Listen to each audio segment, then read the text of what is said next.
Hello students, welcome back to Learnscape YouTube channel. আমি তোমাদের KD sir এবং আজকের এই সেশনে তোমাদের সবাইকে ওয়েলকাম। দেখো, অর্গানিক কেমিস্ট্রি নিয়ে প্রবলেম, অর্গানিক কেমিস্ট্রি আমি তোমাদেরকে কমপ্লিট করিয়ে দেবো। জাস্ট একটু ভালো মতন করে দেখতে থাকো। দেখো, অর্গানিক কেমিস্ট্রি যদি তোমাকে বুঝতে হয়, দেখো অর্গানিক কেমিস্ট্রি থেকে শিওর শর্ট কোয়েশ্চেন আসবেই আসবে। তার কারণ আমরা ফিজিক্যাল সায়েন্সকে যদি ডিভাইড করি তাহলে ফিজিক্স আর কেমিস্ট্রি থাকবে, আর কেমিস্ট্রিকেও যদি ডিভাইড করি তাহলে ইনঅর্গানিক কেমিস্ট্রি আর অর্গানিক কেমিস্ট্রি। আর অর্গানিক কেমিস্ট্রির জন্য শুধুমাত্র একটা চ্যাপ্টার আছে। এই একটা চ্যাপ্টার থেকে শিওর শর্ট কোয়েশ্চেন আসবে, তো এই চ্যাপ্টারটাকে আমরা খুব ভালো মতন করে পড়বো। তো চলো আজকে এই ক্লাসটা স্টার্ট করছি, এবং তার আগে তোমরা যদি এই চ্যানেলে নতুন হয়ে থাকো তাহলে অবশ্যই চ্যানেলটিকে সাবস্ক্রাইব করে নিও, এবং তোমাদের যদি কোনো রকম ডাউট বাকি না থাকে তাহলে কমেন্ট সেকশনে জিজ্ঞাসা করো অথবা এই টেলিগ্রাম চ্যানেলে জিজ্ঞাসা করতে পারো। ফার্স্ট যে জিনিসটাতে আমরা আসবো, যে হ্যাঁ, অর্গানিক কেমিস্ট্রির মধ্যে আমাদেরকে জৈব যৌগের ইতিহাস সম্পর্কে জানতে হবে। যে হ্যাঁ স্যার, জৈব যৌগ আসলো কোথা থেকে, কোথা থেকে আমরা জৈব যৌগের কথা জানতে পারলাম। দেখো, প্রথম যে জিনিসটা আমি যদি তোমাদেরকে বলি, এখানে একটা লম্বা লাইন টানি। লাইনের মধ্যে ফার্স্ট যে আসবে ও আসবে হচ্ছে ল্যাভোইশিয়ার। ল্যাভোইশিয়ার ল্যাভোইশিয়ার কি বলেছিল? ল্যাভোইশিয়ার বলেছিল জৈব যৌগের মূল উপাদান হচ্ছে কার্বন। তোমরা দেখতে পাচ্ছ? যদি দেখতে না পাও আমি সরে যাচ্ছি। দেখো, ল্যাভোইশিয়ার কি বলেছিল? ল্যাভোইশিয়ার বলেছিল জৈব যৌগের মূল উপাদান হচ্ছে কার্বন। এরপরে কে আসে? এরপরে আসে হচ্ছে বার্জেলিয়াস। বার্জেলিয়াস বার্জেলিয়াস কি বলে? বার্জেলিয়াস বলে হচ্ছে প্রাণ শক্তি তত্ত্বের কথা। কি বলে? প্রাণ শক্তি তত্ত্ব। ভার্জিলিয়াস লোকটা না অনেকটা বাতিল টাইপের ছিল। দেখো, প্রত্যেকটা জিনিস আমি তোমাদেরকে যেটা বলছি ওই জিনিসটা জাস্ট তোমাদের যাতে ইন্টারেস্টিং লাগে তার জন্য আমি এভাবে বলছি। আমি কাউকে অপমান করছি না বা কাউকে বাজে কথা কোনো কিছু বলছি না। আমি জাস্ট জিনিসগুলো যাতে তোমাদের মনে থাকে তার জন্য ইন্টারেস্টিং ওয়েতে বলছি, ঠিক আছে? দেখো, বার্জেলিয়াস যে ছিল না, বার্জেলিয়াস ভীষণ বাতেল একজন লোক ছিল, ঠিক আছে? বাতলামো করতো। কি বলছে না, জৈব যৌগ কোথাও তৈরি করা যাবে না, জৈব যৌগ ল্যাবরেটরিতে তৈরি করা যাবে না, জৈব যৌগ আমি অন্য কোথাও তৈরি করতে পারবো না। তাহলে জৈব যৌগ তৈরি হচ্ছে কোথায়? না জীব দেহে। কেন জীব দেহে তৈরি হচ্ছে? তার রিজন হলো জীব দেহের মধ্যে একটা রহস্যময় শক্তি আছে, যেই শক্তি দিয়ে জৈব যৌগ তৈরি হচ্ছে। জৈব যৌগ তৈরি হচ্ছে, বাট না। এই কথাটা কে বলেছিল? বলেছিল হচ্ছে বার্জেলিয়াস। বার্জেলিয়াস বলেছিল প্রাণ শক্তি তত্ত্বের কথা। প্রাণ শক্তি তত্ত্ব মানে জীব দেহে এমন একটা শক্তি আছে যেই শক্তি দিয়ে জৈব যৌগ তৈরি হচ্ছে, বাট অ্যাকচুয়ালি থেকে এটা হচ্ছে না। এই কথাটা কে বলেছিল? এই কথাটা বলেছিল হচ্ছে উলার। কিভাবে বলেছিল? ভুল করে বলে ফেলছিল। উলার কি করছিল? উলার ভুল করে ইউরিয়া উৎপাদন করে দেয়। উলার ভুল করে কি উৎপন্ন করে? ইউরিয়া উৎপন্ন করে। কি উৎপন্ন করে? ইউরিয়া উৎপন্ন করে। ইউরিয়ার সংকেত কি? মাঝে সিও, এদিকে NH2, এদিকে NH2। মাঝে সিও, এদিকে NH2, এদিকে NH2। ক্লিয়ার? তাহলে ফার্স্ট এই জিনিসটা মাথায় রাখো। ল্যাভোইশিয়ার কি বলেছিল? জৈব যৌগের মূল উপাদান কার্বন। এরপরে কে আসে? বার্জেলিয়াস। বার্জেলিয়াস একজন বাতিল লোক। কি বলেছে? ও বলেছে হচ্ছে যে না, প্রাণ শক্তি তত্ত্বের কথা, একটা রহস্যময় শক্তি আছে যে শক্তি দিয়ে জৈব যৌগ তৈরি হয়, ব্লা ব্লা ব্লা ব্লা। এটাকে কে ভুল প্রমাণ করে? উলার। ভুল করে ইউরিয়া উৎপাদন করে দেয়, ঠিক আছে? এরপর দুজনের কথা আমাকে পড়তে হবে। এক হচ্ছে বার্থেলোর, এক হচ্ছে কোলবে। তাহলে ফার্স্ট যার কথা আমরা পড়বো সে হচ্ছে কোলবে, তারপরে যার কথা আমরা পড়বো সে হচ্ছে বার্থেলোট। বার্থেলোট। এবার কথা হচ্ছে কোলবে কি বলেছিল? কোলবে আবিষ্কার করেছে হচ্ছে অ্যাসেটিক অ্যাসিড। Acetic acid. আর বার্থেলোট আবিষ্কার করে হচ্ছে মিথেন। অ্যাসিটিক অ্যাসিডের সংকেত কি? CH3COOH। ঠিক আছে? তাহলে এই কয়জনের কথা আমাকে পড়তে হবে। ল্যাভোইশিয়ার কি বলেছিল? জৈব যৌগের মূল উপাদান কার্বন। বার্জেলিয়াস কি বলেছিল? প্রাণ শক্তি তত্ত্বের কথা। উলার কি আবিষ্কার করছিল? ইউরিয়া আবিষ্কার করছিল। আর ইউরিয়া আবিষ্কারের মাধ্যমে ও বলে দিয়েছিল যে হ্যাঁ, জৈব যৌগকে ল্যাবরেটরিতে তৈরি করা পসিবল। তারপরে কে আসে? কোলবে। কোলবে কি আবিষ্কার করে? Acetic acid. তারপরে কে আসে? বার্থেলোট। বার্থেলোট কি আবিষ্কার করে? মিথেন। এবার কথা হচ্ছে যে স্যার, এত যে জৈব যৌগ করে যাচ্ছ, জৈব যৌগটা কি ওটা তো বলো। দেখো, জৈব যৌগ কি এটা যদি তোমাদেরকে বুঝতে হয়, এখানে ডেফিনেশন লেখা আছে। বাট আমি যেটা তোমাদেরকে, যারা আমার ক্লাস আগে করছে, আমি ওরকম ডেফিনেশন খুব একটা পছন্দ করি না।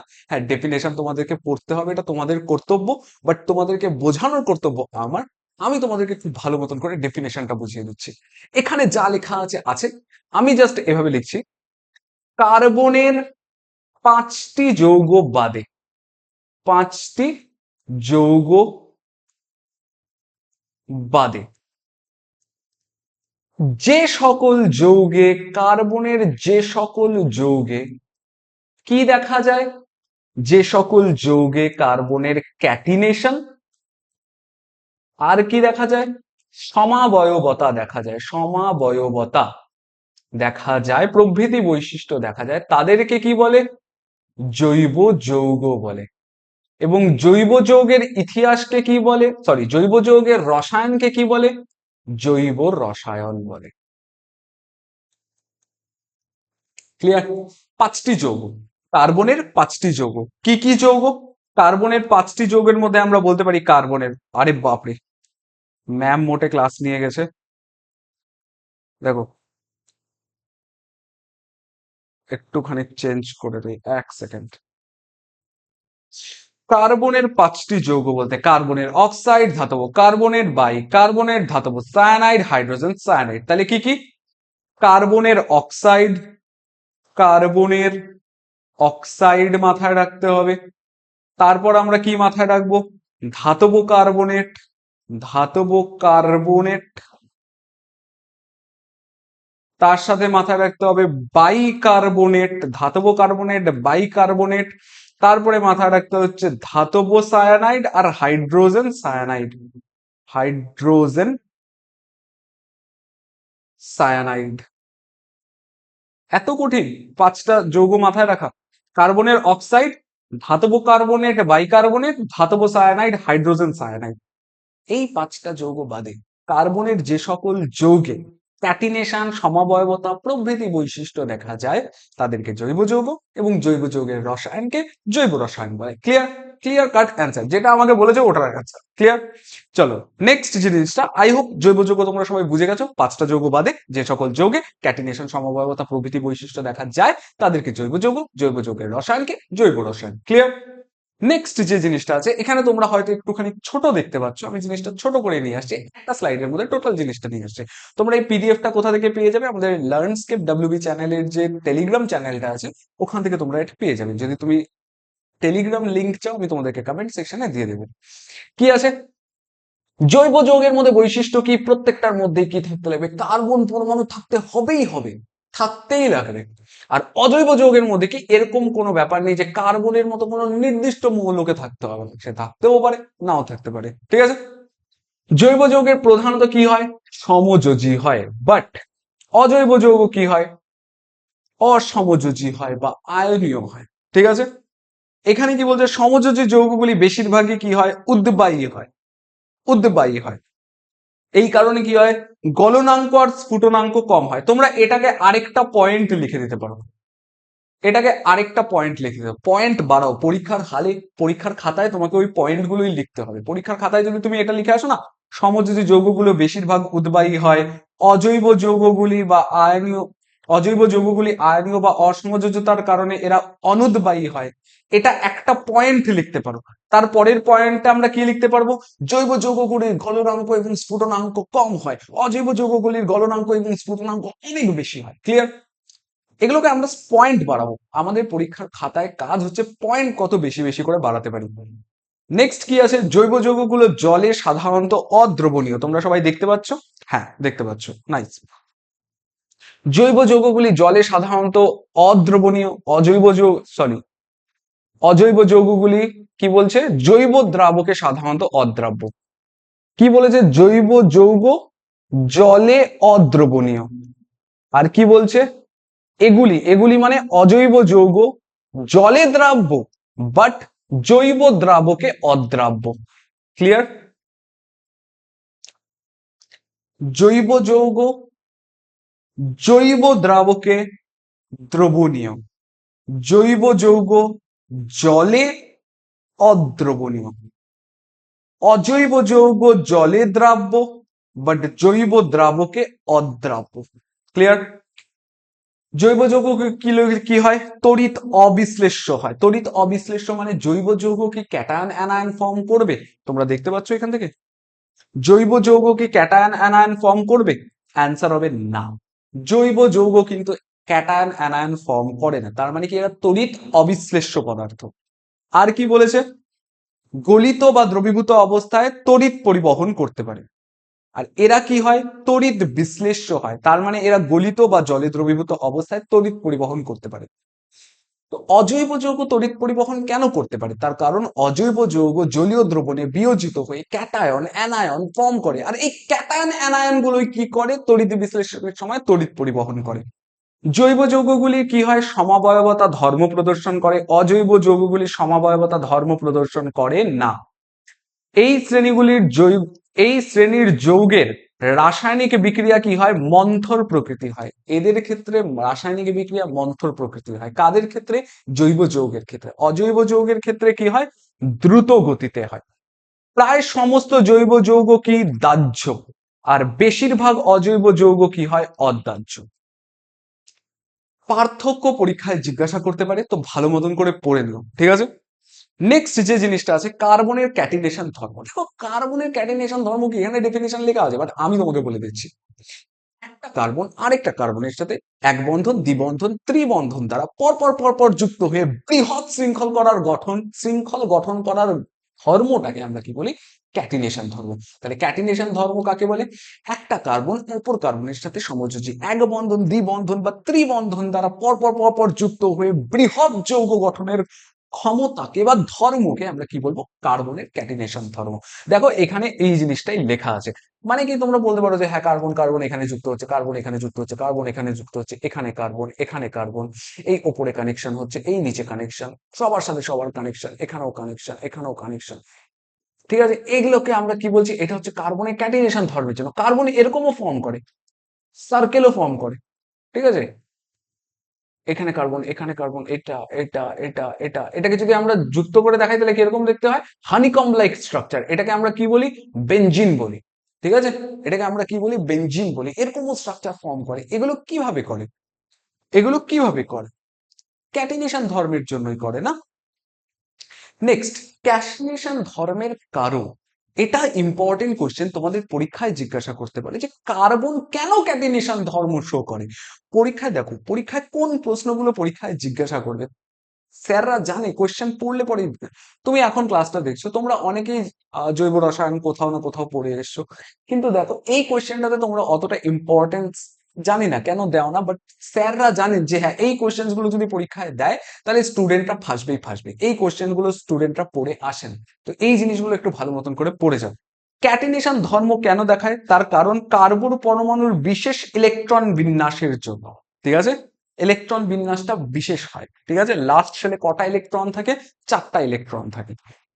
কার্বন পরমাণুর আকার ছোট হয়। কার্বন কার্বন বন্ধন শক্তি বেশি হওয়ায় কার্বন কার্বন বন্ধন অনেক স্থায়ী হয়। আর কার্বনের চতুর্যোজ্যতার জন্য। এই 4টা পয়েন্ট একটু ভালো মতন করে তোমরা পড়ে রাখবে। ঠিক আছে, এই 4টা পয়েন্ট একটু ভালো মতন করে তোমরা পড়ে রাখবে। নেক্সট যেটা আছে হাইড্রোকার্বন। হাইড্রোকার্বন আমার সব থেকে ফেভারিট পার্ট। হাইড্রোকার্বন হাইড্রোকার্বন দু প্রকারের হয়। একটা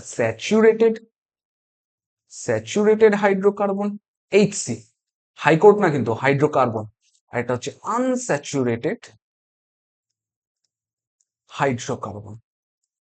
ঠিক আছে, প্রথম কথা হচ্ছে হাইড্রোকার্বন কাকে বলে? হাইড্রোজেন এবং কার্বনের সমন্বয়ে গঠিত জৈব যৌগকে আমরা কি বলবো? হাইড্রোকার্বন।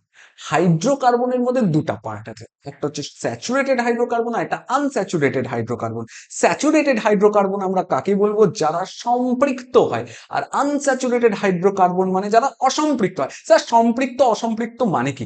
মানে যে সকল হাইড্রোকার্বনের মধ্যে শুধুমাত্র কার্বন কার্বনের সিঙ্গেল বন্ড থাকবে, তোমাদের মতন যারা সিঙ্গেল হবে, সিঙ্গেল বন্ড থাকবে, তাদেরকে আমরা কি বলবো? Saturated hydrocarbon. আর আনস্যাচুরেটেড হাইড্রোকার্বন মানে কি? যাদের মধ্যে ডাবল বন্ড বা ট্রিপল বন্ড থাকবে, কার্বন কার্বনে যদি ডাবল বন্ড থাকে তাহলে ওটাকে আমরা আনস্যাচুরেটেড বলবো, কার্বন কার্বনে যদি ট্রিপল বন্ড থাকে ওটাকেও আমরা কি বলবো, আনস্যাচুরেটেড হাইড্রোকার্বন বলবো। এখানে একটা জিনিস মাথায় রাখবে, স্যাচুরেটেড হাইড্রোকার্বনের জন্য প্রত্যেকটা কার্বন কার্বন বন্ধন কি হতে হবে, প্রতিটি কার্বন কার্বন বন্ধন, কার্বন কার্বন বন্ধন কি হতে হবে, প্রতিটি কার্বন কার্বন বন্ধন সিঙ্গেল বন্ডেড হতে হবে। ঠিক আছে, প্রত্যেকটা কার্বনের মধ্যে কি থাকতে হবে, সিঙ্গেল বন্ড থাকতে হবে। বাট আনস্যাচুরেটেড মানে কোনো একটা যৌগের যে কোনো দুটা কার্বনের মধ্যে যদি ডাবল বন্ড চলে আসে, যে কোনো দুটা কার্বন, হতে হবে না প্রত্যেকটা কার্বনের মধ্যে ডাবল বন্ড আছে, যে কোনো দুটা কার্বনের মধ্যে যদি ডাবল বন্ড চলে আসে তাহলেই আমরা ওটাকে কি বলবো, আনস্যাচুরেটেড হাইড্রোকার্বন। বা যে কোনো দুটা কার্বনের মধ্যে যদি ট্রিপল বন্ড চলে আসে তাহলে ওটাকে আমরা কি বলবো, আনস্যাচুরেটেড হাইড্রোকার্বন। দেখো স্যাচুরেটেড হাইড্রোকার্বনের আরেকটা নাম আছে যেটাকে আমরা কি বলি, অ্যালকেন, যেটাকে আমরা কি বলি, alkane, alkane, saturated hydrocarbon. Unsaturated hydrocarbon দুটা পার্টে ডিভাইড হচ্ছে, যেটার মধ্যে ডাবল বন্ড থাকে ওটাকে আমরা বলি অ্যালকিন, এটাকে আমরা কি বলি, অ্যালকিন, আর যেটার মধ্যে ট্রিপল বন্ড থাকে ওটাকে আমরা বলি অ্যালকাইন, অ্যালকাইন। ক্লিয়ার? তাহলে অ্যালকিন আর অ্যালকাইন, যদি সিঙ্গেল বন্ড থাকে তাহলে অ্যালকেন, যদি ডাবল বন্ড থাকে তাহলে অ্যালকিন, যদি ট্রিপল বন্ড থাকে তাহলে অ্যালকাইন। ঠিক আছে, মাথায় রাখবে। এরপরে একটা জিনিস আমরা বলবো, যদি সিঙ্গেল বন্ড থাকে তাহলে আমরা এন ইউজ করব, যদি ডাবল বন্ড থাকে তাহলে আমরা ইন ইউজ করব, যদি ট্রিপল বন্ড থাকে তাহলে পরে আমরা কি ইউজ করব, আইন ইউজ করব। ক্লিয়ার? এন, ইন, আইন কোথা থেকে আসছে, অ্যালকেন লাস্টে এন আছে তাহলে এন আসবে, অ্যালকিন লাস্টে ইন আছে তাহলে ইন আসবে, অ্যালকাইন মানে লাস্টে আইন আছে তার মানে আইন আসবে। তাহলে অ্যালকেন, অ্যালকিন, অ্যালকাইন। ক্লিয়ার? তাহলে এখানে কি আছে, অ্যালকেন, অ্যালকিন, অ্যালকাইন, পরে আমরা এগুলো ইউজ করব। দেখো প্রথম কথাতে আসি, আমরা যে জিনিসটা পড়লাম ওটাই আরেকবার লিখে, হাইড্রোকার্বন দুটা টাইপের হয়, একটা হচ্ছে স্যাচুরেটেড আর একটা হচ্ছে আনস্যাচুরেটেড।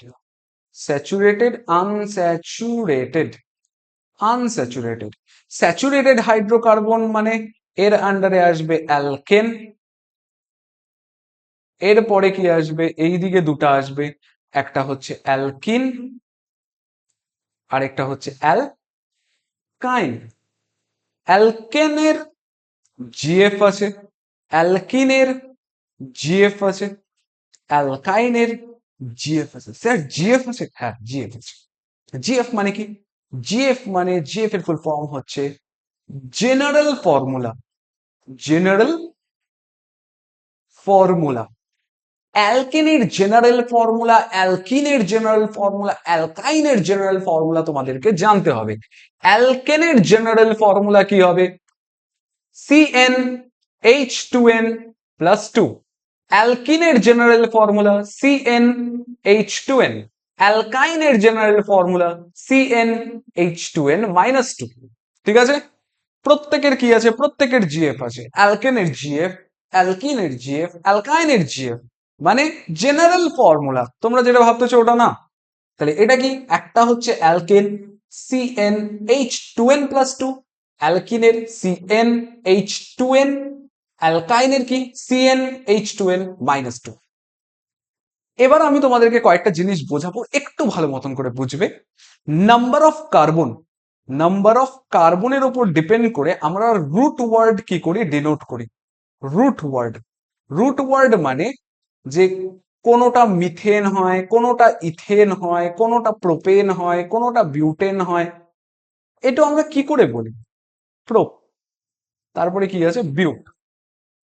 মিথ মানে নাম্বার অফ কার্বন, কি নাম্বার অফ কার্বন হচ্ছে একটা, ইথ মানে নাম্বার অফ কার্বন দুটা, প্রোপ মানে নাম্বার অফ কার্বন তিনটা, বিউট মানে নাম্বার অফ কার্বন চারটা। তাহলে নাম্বার অফ কার্বনের উপর ডিপেন্ড করে আমরা কি বলতে পারি, মিথ, ইথ, প্রোপ, বিউট। মিথ মানে নাম্বার অফ কার্বন একটা, ইথ মানে নাম্বার অফ কার্বন দুটা, প্রোপ মানে নাম্বার অফ কার্বন 3টা, বিউট মানে নাম্বার অফ কার্বন 4। ক্লিয়ার? তাহলে এখান থেকে আমরা বলতে পারি ethane, ethene, ethene, ethyne. Ethane মানে ইথ প্লাস এন, ইথইন মানে ইথ প্লাস ইন, ইথআইন মানে ইথ প্লাস আইন, এন মানে সিঙ্গেল বন্ড, ইন মানে ডাবল বন্ড, ইন মানে ট্রিপল বন্ড। ক্লিয়ার? তাহলে ইথ এন, ইথ ইন, ইথ আইন। ক্লিয়ার? এবার আমরা স্ট্রাকচার ড্র করা শিখবো যে হ্যাঁ এর স্ট্রাকচার কেমন হয়। দেখো ফার্স্ট তো আমরা ইংলিশে লিখলাম ইথ এন, ইথ ইন, ইথ আইন। দেখো আমি যেভাবে যে জিনিসগুলো পড়াচ্ছি তুমি যদি কানেক্ট করতে পারো দেন ওকে, ভালো করে কানেক্ট করো, ভালো করে পড়াশোনা করো, ঠিক আছে? দেখো ইথ মানে নাম্বার অফ কার্বন কটা হয়? দুটা হয়। আমরা দেখে আসছি না? ইথ মানে নাম্বার অফ কার্বন কটা হয়? ইথ, ইথ মানে নাম্বার অফ কার্বন দুটা হয়। তাহলে এখানে নাম্বার অফ কার্বন দুটা, এখানে নাম্বার অফ কার্বন দুটা, এখানে নাম্বার অফ কার্বন দুটা। কিন্তু কথা হচ্ছে ইথ এন আছে তার মানে কার্বন কার্বনের সিঙ্গেল বন্ড থাকবে, ইথ ইন আছে তার মানে কার্বন কার্বনের ডাবল বন্ড থাকবে, ইথ আইন আছে তার মানে কার্বন কার্বনের ট্রিপল বন্ড থাকবে। ক্লিয়ার? তার মানে ইথ এন, ইথ ইন, ইথ আইন। বাকিগুলো কি দিয়ে ফিল করব? বাকিগুলো আমরা ফিল করব হচ্ছে, বাকিগুলো আমরা হাইড্রোজেন দিয়ে ফিল করব। তাহলে এখানে hydrogen, hydrogen, hydrogen, hydrogen, hydrogen, hydrogen. এখানে বাকি কি? Hydrogen, hydrogen, hydrogen, hydrogen. এখানে একটা একটা। আমরা জানি কার্বনের কটা হাত? কার্বনের 4টা হাত। এখানে কার্বনের কটা হাত ফুলফিল আছে? এই একটা হাত ফুলফিল আছে। তাহলে বাকি হাতে কি আসবে? হাইড্রোজেন আসবে। দেখো 4টা হাত, 1টা 2টা 3টা 4টা। কার্বনের কটা হাত? 4টা হাত। তাহলে এখানে কি আসবে? Hydrogen, hydrogen, hydrogen. এখানে কি আসবে? Hydrogen, hydrogen. কার্বনের কটা হাত? 4টা হাত। এখানে কটা আছে? দুটা, 3টা 4টা। এখানে কার্বনের কটা হাত? 4টা হাত। তাহলে 1টা 2টা 3টা 4টা, হাইড্রোজেন, হাইড্রোজেন। এখানে কার্বনের কটা হাত? 4টা হাত। এখানে 3টা, এখানে একটা, তার মানে হাইড্রোজেন, হাইড্রোজেন। ক্লিয়ার? এত অব্দি বুঝতে পারছো? কারো কোনো রকম কনফিউশন আছে? যদি কনফিউশন না থাকে তাহলে কমেন্ট সেকশনে সবাই লেখো যে হ্যাঁ স্যার বুঝতে পারছি খুব ভালো করে। ঠিক আছে? এবার তোমাদেরকে একটা জিনিস যদি আমি বলি যে হ্যাঁ এই কার্বন কার্বনের মধ্যে অ্যাঙ্গেল কত থাকে? এই কার্বন কার্বনের মধ্যে, সরি, হাইড্রোজেন কার্বন আর হাইড্রোজেনের মধ্যে, এটাকে আমরা বলি হচ্ছে H bond angle, bond angle. ঠিক আছে? ইথেনের ক্ষেত্রে কি হয়? 109 ডিগ্রি 28 মিনিট। ইথিনের ক্ষেত্রে কি হয়? Nearly 120 degree. একদম 120 ডিগ্রি হয় না কিন্তু, হ্যাঁ নিয়ারলি 120 ডিগ্রি। এটা কত হয়? 180 ডিগ্রি। বলো বুঝতে পারছো কিনা? ঠিক আছে? দেখে নাও একবার জিনিস টোটালটা, বুঝতে পারছো কিনা? ক্লিয়ার? এই জিনিসটা তোমাদের মাথায় রাখবে। এখানে আমরা একটা মিথেনের স্ট্রাকচারও পড়ে নিই। মিথেন, মিথেনের স্ট্রাকচার কেমন হয়? Tetrahedral structure, tetrahedral structure. Tetrahedral structure মানে চতুস্তলকীয় গঠন, চতুস্তলকীয় গঠন, চতুস্তলকীয় গঠন। কেমন হয়? কার্বন মাঝখানে থাকবে, এদিকে একটা হাইড্রোজেন, এদিকে হাইড্রোজেন, এদিকে হাইড্রোজেন। তাহলে হাইড্রোজেন, হাইড্রোজেন, হাইড্রোজেন। স্যার এটা চতুস্তলকীয় গঠন কি করে হলো? চলো আমি দেখাচ্ছি তোমাকে। এটা পিরামিডের মতন স্ট্রাকচার হবে।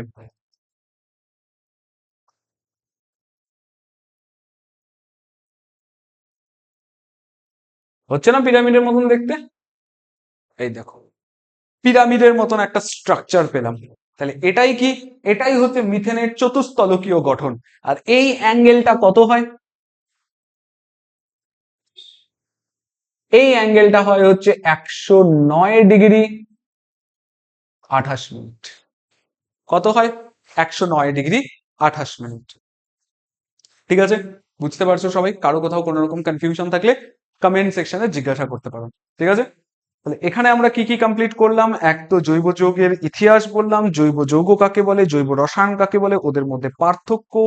দেন আমরা এদিক থেকে ক্যাটিনেশন ধর্ম, ক্যাটিনেশন ধর্মের কারণ পড়লাম, হাইড্রোকার্বন কাকে বলে, হাইড্রোকার্বনের ভাগ পড়লাম, সম্পৃক্ত অসম্পৃক্ত, অসম্পৃক্তর দুটা পার্ট অ্যালকিন অ্যালকাইন। এত অবধি আমরা কমপ্লিট করে নিয়েছি। এবার আমাদের যে জিনিসটা আছে ওটা হচ্ছে হাইড্রোকার্বন মূলক কাকে বলে। দেখো হাইড্রোকার্বন মূলক আমি যদি এখান থেকে বের করি জিনিসটা, যেটা আমি তোমাদেরকে সবসময় বলি যে হ্যাঁ, যে কোনো ডেফিনেশন বোঝার আগে, যে কোনো ডেফিনেশন মুখস্থ করার আগে ডেফিনেশনে বলতে কি চাচ্ছে ওটা বোঝার চেষ্টা করো। ডেফিনেশন তোমরা দেখতে পাচ্ছ কি লেখা আছে, বাট আমি তোমাদেরকে বোঝাচ্ছি ডেফিনেশনে কি বলতে চাচ্ছে।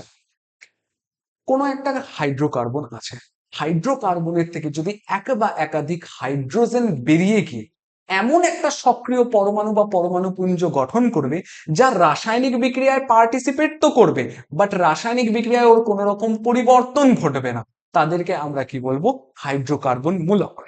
দেখো কি বলেছে, হাইড্রোকার্বন থেকে এক বা একাধিক যদি হাইড্রোজেন পরমাণু বেরিয়ে যায়, তার মানে এখানে যদি আমাদের কাছে মিথেন থাকে, মিথেন থেকে যদি একটা হাইড্রোজেন বেরিয়ে যায় তাহলে কি ফর্ম করবে? CH3, এদিকে একটা হাত খোলা থাকবে। এটাকে আমরা কি বলবো? Methyl group. এটাকে আমরা কি বলবো? Methyl group. এই মিথাইল গ্রুপটা কি? মিথাইল গ্রুপটা হচ্ছে হাইড্রোকার্বন মূলক। কি বলছে? হাইড্রোকার্বন থেকে এক বা একাধিক হাইড্রোজেন পরমাণু অপসারিত হয়ে কার্বন এবং হাইড্রোজেন ঘটিত যে পরমাণু পুঞ্জ গঠন করে, যা রাসায়নিক বিক্রিয়ায় সাধারণত অপরিবর্তিত থাকে, রাসায়নিক বিক্রিয়ায় পার্টিসিপেট তো করে বাট রাসায়নিক বিক্রিয়ায় কি থাকে? অপরিবর্তিত থাকে, তাকে কি বলে? হাইড্রোকার্বন মূলক বা জৈব মূলক বলে। তাহলে মুদ্রা কথা কি, যে কোনো একটা হাইড্রোকার্বন থেকে এক বা একাধিক যদি আমি হাইড্রোজেন বের করে দিই, তাহলে হাইড্রোজেন বের করে দিলে যে সক্রিয় পরমাণু বা পরমাণু পুঞ্জ গঠন করবে যা রাসায়নিক বিক্রিয়ায় কি থাকবে? অপরিবর্তিত থাকবে। তাহলে হাইড্রোকার্বন এর থেকে যদি এক বা একাধিক হাইড্রোজেন বেরিয়ে যায় তাহলে পরে যে সক্রিয় পরমাণু বা পরমাণু পুঞ্জ গঠন করে, পরমাণু বা পরমাণু পুঞ্জ গঠন করে, পরমাণু পুঞ্জ গঠন করে, যা কি হয়? রাসায়নিক বিক্রিয়ায় অপরিবর্তিত থাকে। রাসায়নিক বিক্রিয়ায় কি হয়? রাসায়নিক বিক্রিয়ায় অপরিবর্তিত থাকে। এই সক্রিয় পরমাণু বা পরমাণু পুঞ্জকে আমরা কি বলি? জৈব মূলক। ডেফিনেশন বলে এভাবে পড়লে পরে জীবনে কোনোদিন ভুলবে? আমি তোমাদেরকে বলে দিচ্ছি, এভাবে যদি জীবনে কোনো পড়ো তাহলে জীবনে কোনোদিন ভুলবেই না। হাইড্রোকার্বন আছে, এক বা একাধিক হাইড্রোজেন বেরোবে, সক্রিয় পরমাণু বা পরমাণু পুঞ্জ গঠন করবে যারা রাসায়নিক বিক্রিয়ায় অপরিবর্তিত থাকবে, এই পরমাণু বা পরমাণু পুঞ্জকেই আমরা কি বলবো? হাইড্রোকার্বন মূলক। ক্লিয়ার? তাহলে যেরকম মিথেন থেকে মিথাইল গ্রুপ ফর্ম হচ্ছে, তাহলে ইথেন থেকে ইথাইল গ্রুপ ফর্ম হবে, প্রোপেন থেকে প্রোপাইল, এরকম করে তোমরা জিনিসগুলোকে ভাবতে পারো। ঠিক আছে? ঠিক আছে, তাহলে এটাই হচ্ছে আমাদের হাইড্রোকার্বন মূলক। এরপরে যেটা আসবে ওটা হচ্ছে কার্যকরী মূলক। কার্যকরী মূলকটা একটু ভালো মতন করে সবাই বুঝবে, এখানে কতগুলো কার্যকরী মূলকের কথা আমরা বলবো, ওই জিনিসগুলো নিয়েও আলোচনা করতে হবে। এখানেও সেম জিনিস থাকবে বাট এখানে আমি ফার্স্টের থেকে সক্রিয় পরমাণু বা পরমাণু পুঞ্জের কথা বলবো। এমন কিছু সক্রিয় পরমাণু বা পরমাণু পুঞ্জ থাকবে যারা রাসায়নিক বিক্রিয়ায় অপরিবর্তিত থাকবে এবং কি হবে? কোনো হাইড্রোকার্বনের সাথে যুক্ত হয়ে হাইড্রোকার্বনের রাসায়নিক ধর্ম, বৈশিষ্ট্য প্রভৃতি নিয়ন্ত্রণ করবে। তার মানে কোনো একটা কার্যকরী মূলক বা ফাংশনাল গ্রুপ কোনো হাইড্রোকার্বনের সাথে যুক্ত হলে ওই হাইড্রোকার্বনের ফাংশনটা ডিসাইড করবে বলে ওকে ফাংশনাল গ্রুপ বলছে। তাহলে এতটুকুন জিনিস তো ক্লিয়ার যে ওটা কোনো একটা সক্রিয় পরমাণু বা পরমাণু পুঞ্জ হবে আর ওটা গিয়ে হাইড্রোকার্বনের সাথে যুক্ত হবে। কিন্তু ওটাকে ফাংশনাল গ্রুপ কেন বলতেছি? তার কারণ হাইড্রোকার্বনে ওই সক্রিয় পরমাণু বা পরমাণু পুঞ্জ যুক্ত হওয়ার পর ও কি করবে? ওই হাইড্রোকার্বনের কার্যটা নির্ধারণ করবে, ফাংশনটাকে ডিসাইড করবে। তার জন্য ওটাকে আমরা কি বলতেছি? ফাংশনাল গ্রুপ বা কার্যপরিমূলক। চলো ডেফিনেশনটা একবার দেখে নিই।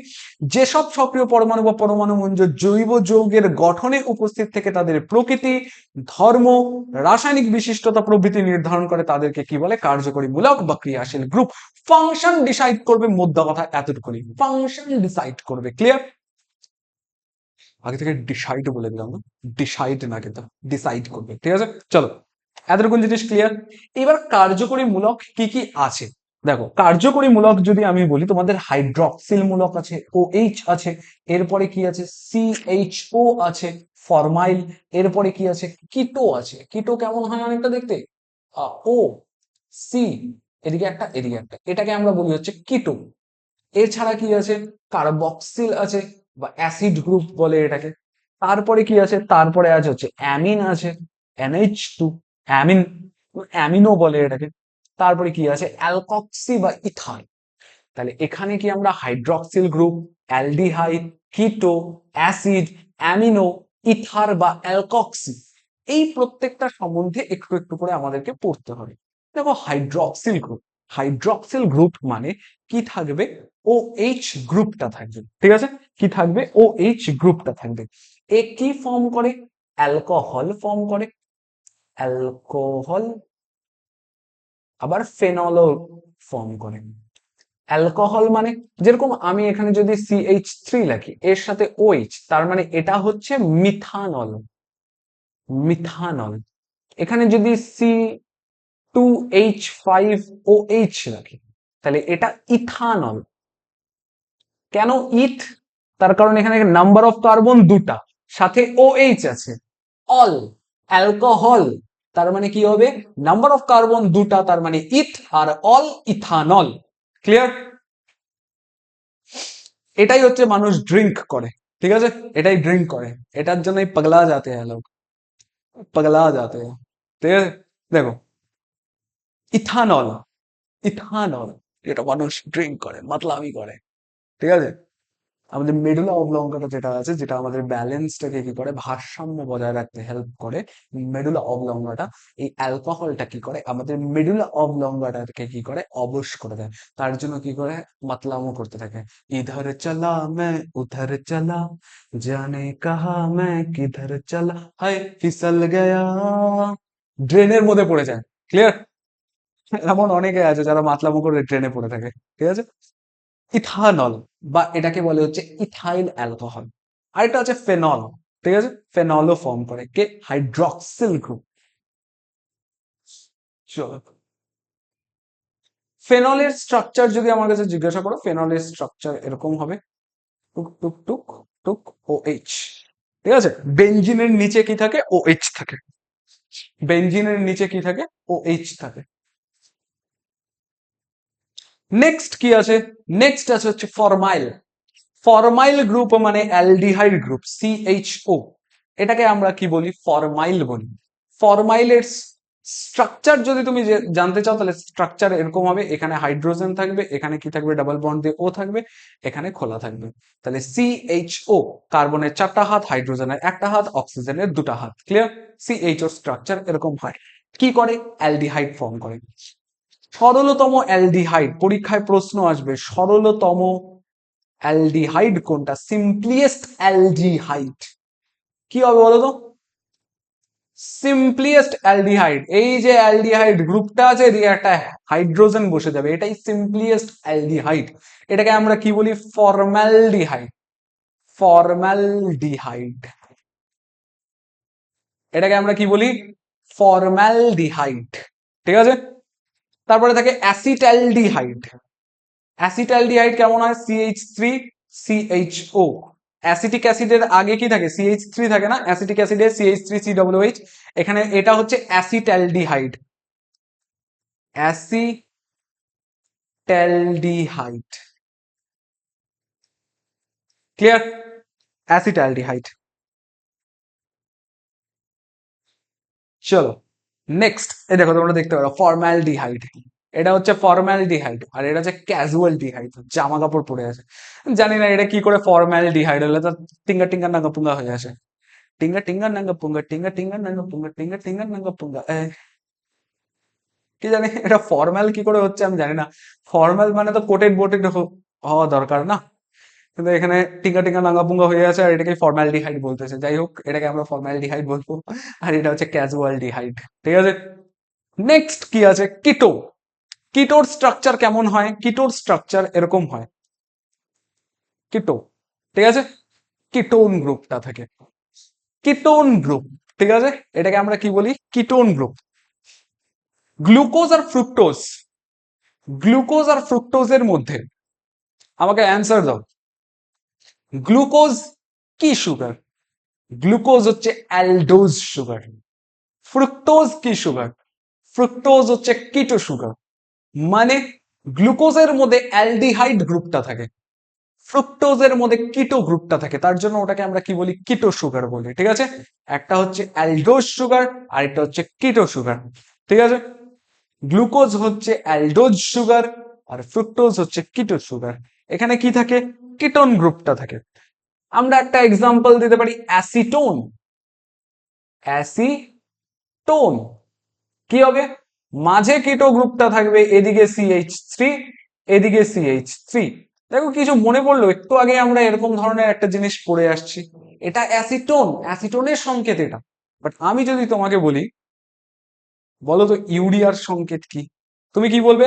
স্যার এটা তো ইজি, এদিকে কার্বন, এখানে কিটো গ্রুপটা থাকবে, এদিকে NH2 থাকবে, এদিকে NH2 থাকবে। এটা তো তুমি শুরুতেই বলে দিছো। তাহলে হ্যাঁ, এটাই হচ্ছে ইউরিয়ার সংকেত। ইউরিয়া, ইউরিয়ার সংকেত এটা। মাঝে সিও, এদিকে NH2, এদিকে NH2। ক্লিয়ার? মাঝে সিও, এদিকে NH2, এদিকে NH2। ক্লিয়ার? বুঝতে পারছো? নেক্সট যেটা আছে কার্বক্সিল। কার্বক্সিল মানে হচ্ছে এটা অ্যাসিড গ্রুপ এটা। ঠিক আছে, এখানে একটা জিনিস মাথায় রাখবে, এখানে সরলতম অ্যাসিড জিজ্ঞাসা করবে। সরলতম অ্যাসিড আমরা বাড়িতে পড়ে এসেছি, বলো সরলতম অ্যাসিড কি হবে? আমরা ছোটবেলায় ক্লাস 6-এ পড়ে এসেছি সরলতম acid formic acid. Formic acid কোথায় থাকে? অ্যান্টস্টিং বা পিঁপড়ের কামড়ে। পিঁপড়ের কামড়ে কি থাকে? পিঁপড়ে, পিঁপড়ের কামড়ে কি থাকে? পিঁপড়ের কামড়ে থাকে হচ্ছে acetic acid, CH3COOH। Sorry, acetic acid কেন থাকে? পিঁপড়ের কামড়ে ফর্মিক অ্যাসিড থাকে, HCOOH। কি যে ভেবে আমি লিখতেছিলাম তখন কে জানে। ফর্মিক অ্যাসিড থাকে, সরলতম অ্যাসিড হচ্ছে formic acid, HCOOH। Formic acid. Acetic acid কোথায় থাকে? ভিনিগারে থাকে। ভিনিগার, ভিনিগারে কি থাকে? ভিনিগারে থাকে হচ্ছে অ্যাসিটিক অ্যাসিড, CH3COOH। আপেলে কি থাকে? Malic acid. তেঁতুলে কি থাকে? Tartaric acid.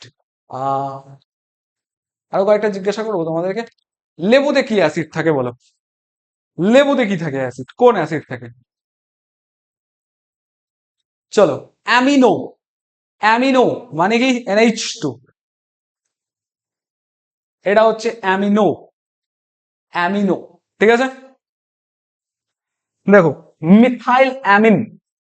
মিথাইল অ্যামিন মানে মিথাইল গ্রুপ থাকবে, তার সাথে একটা অ্যামিনো থাকবে, এটাকে আমরা কি বলি? Methyl amine. এটা জাস্ট এমনি একটুখানি পড়ে রাখো, মিথাইল অ্যামিন। অ্যামিন। ঠিক আছে, অ্যামিন গ্রুপটা কিন্তু ইসেতেও থাকে, প্রোটিনে। প্রোটিনের স্ট্রাকচার যদি কেউ দেখে থাকো, তাহলে প্রোটিনের স্ট্রাকচারে অ্যামিন গ্রুপটা থাকে। প্রোটিনের স্ট্রাকচারে কি থাকে? মাঝে কার্বন থাকে, এদিকে OH থাকে, এদিকে একটা H থাকে, এদিক থেকে একটা অ্যামিনো গ্রুপ থাকে, আর এদিকে কি থাকে? একটা অ্যালকিল গ্রুপ থাকে। এটাকে কি বলে? এটাকে অ্যালকিল গ্রুপ বলে।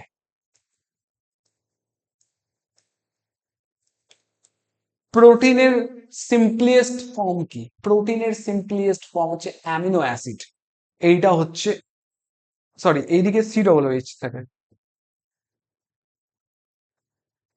এদিকে COOH থাকে, অ্যামিনো অ্যাসিড। অ্যাসিড না, প্রোটিনের সরলতম ইসে কি?